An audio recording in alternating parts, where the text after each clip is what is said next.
就来到高雄前店一间加油站，半暝3点外去互抢劫，两个抢匪拿菜刀甲球棍骑机车收载，入去加油站了后，用菜刀来吓员工，爱甲钱交出来。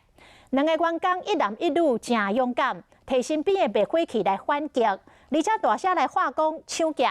对面工厂的保全听到，嘛拿长铁棍冲到现场来支援，三个人合力制服其中一个抢匪。另外一个去互走去，也毋过过无偌久，嘛去互警察撞到了。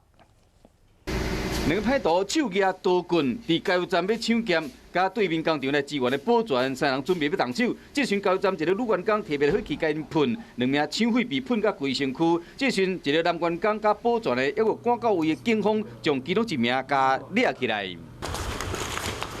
抢匪被抓起来了，规身躯拢是粉，尽量背。勇敢的加油站员工身躯有互人抬着伤。大厝甲你讲的就对啊，啊，敢有抢位？无都抢。高雄前岭区这间加油站透早3点半左右发生抢案，对面工厂的保全看到赶紧冲到位。这女孩子又喊抢劫嘛，也自己较长的来帮忙给制服啊。走去的另外一名抢匪无偌久嘛，互人抓到。那他发现警方注意的时候，随即也搭上计程车离开。警方我们就一路尾随他的特征、衣服的特征，还有他的白底拖鞋以及双耳沾满灭火器的这个粉末。